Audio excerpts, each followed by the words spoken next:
Yo mga Cubs, kamusta naman ulit kayo mga Cubs?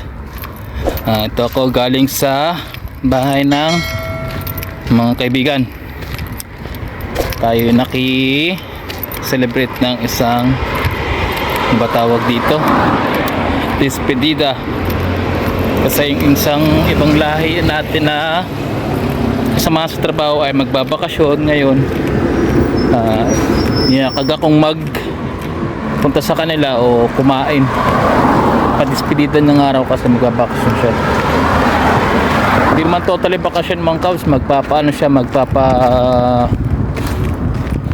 matawag doon, paparenew siya ng passport niya, pero ididiretso niya ng bakasyon kasi sabi niya wala daw kasing embassy dito ng embassy nila dito sa Poland, kundi doon lang sa bansa nila o Nepal. Kaya magdidiretso bakasyon na siya at magpaparenew ng passport, ganun lang.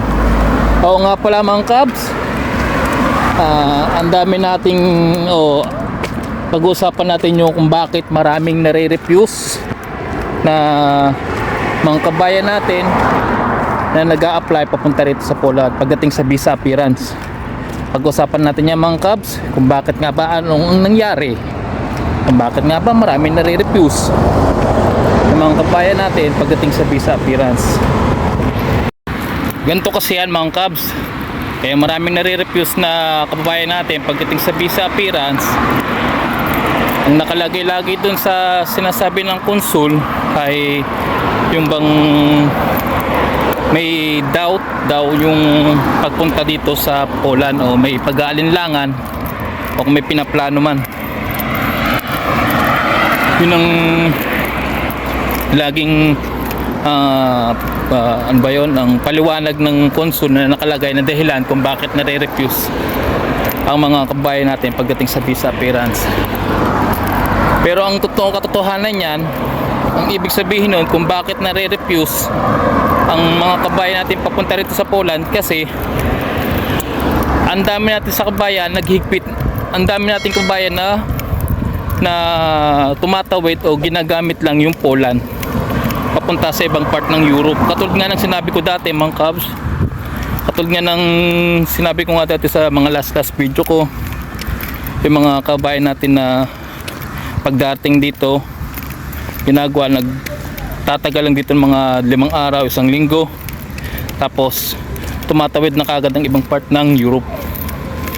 Yun ang dahilan kaya maraming nare-refuse. Naghigpit na po ang konsul sa mga taong nakikita nila na ganun lang ang gagawin, yung bang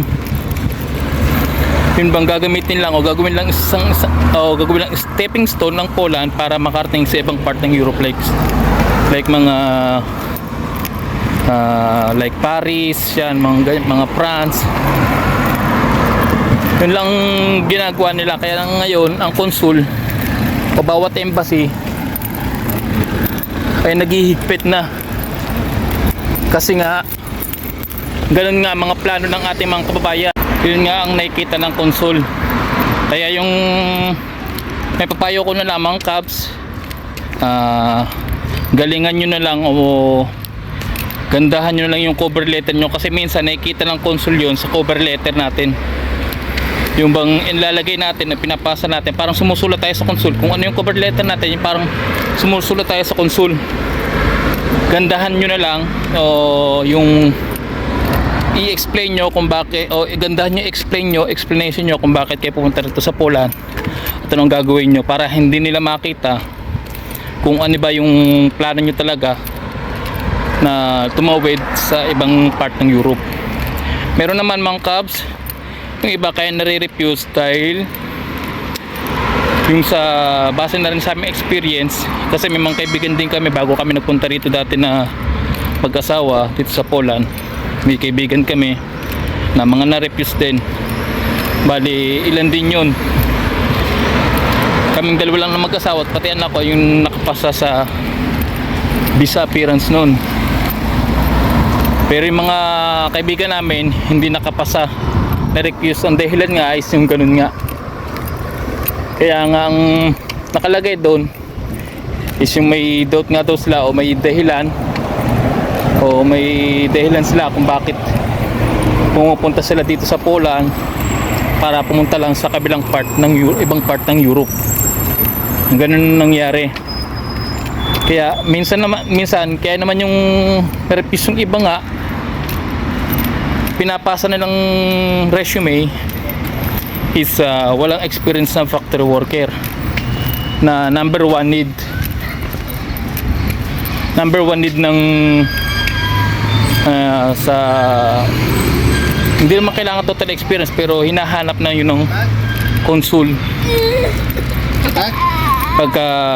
pagpapasa kayo ng documents, mga ganun, mga kabs.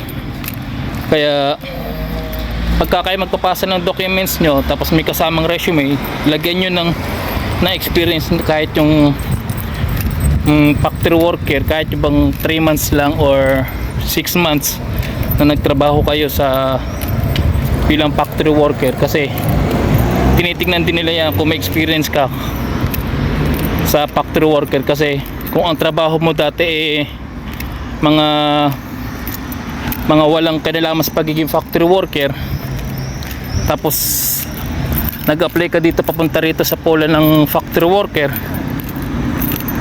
binabasa nila doon mga kabs, titignan nila kung karapat dapat ka. Pag di nila nakita wala kang experience sa factory worker tapos magtatrabaho ka dito ng factory worker sa Poland, doon na din nila nire-refuse. Kaya nangyari, ang daming bumabagsak gawa sa ganun din. Bukod nga dun sa may dahilan kang lumipat ng ibang part ng Europa. Ang masabi ko na nga lang talaga mga kabs, kung destino talaga kayo magpunta rito kahit wala kayong experience ng factory worker, isama nyo sa resume nyo, nakabilang sa documents nyo na meron kayong experience bilang factory worker kahit wala naman. Ganun lang gawin yun. Hindi ko sinasabing mandaya kaya, pero yun lang pinakamagandang way para matulungan ko kayo na yung iba hindi may refuse. Kasi yung iba kasi hinahanapan talaga ng ganun. Kaya yun lang mga kabs. And nga pala mga kabs, gusto nga pala ulit mag-apply papunta rito sa Poland. Nabanggit ko na sa last video ko na yung asawa ko ay isang agent na ng isang legit agency dito sa Poland. Kaya kung gusto nyo mag-apply, ilalagay ko dito yung page ulit ng Facebook ng asawa ko dito sa video na to. PM nyo lang asawa ko, mag-ask kayo how, tapos i-sesend na o PPM sa inyo ng asawa ko about ano yung mga details na kailangan nyo malaman. Ganun lang mga kabs. Sa mga nag-a-apply ulit dito, basta tiwala lang tayo, basta marunong lang tayo magtiyaga at maghintay. Kasi yung working visa talaga guys, yung working visa o working permit is matagal din dumating, although mga 3 or 2 months dumating. Tapos yung visa appearance naman is talagang matagal, depende sa draw sa agency. Pero yung mga iba naman na nasa Middle East, ang kabs, parang wala nang pag-asang kasi talagang nagipit sila sa mga third party na nag-a-apply papunta rito sa Poland, yung mga nasa ibang bansa like Middle East, Hong Kong, na magbibisa appearance papunta rito sa Poland, sa embassy ng Poland kung nasaan man silang bansa. Kaya magpayo ko na lamang kabs, kung nasa ibang bansa kayo at magbibisa appearance na kayo, magbakasyon na lang muna kayo sa Pilipinas at doon na kayo mag-visa appearance o magpa-schedule ng visa appearance nyo sa Pilipinas para magkaroon kayo ng visa stamp. Kasi yung mga kadahilanan nga na yung mga sinasabi nga ng consul kalimitan nga, ang mga tumatawid nga raw na mga tao papunta sa ibang part ng Europe is yung mga galing sa mga ibang bansa, o mga third party nga. Kaya yun lang mga kabs.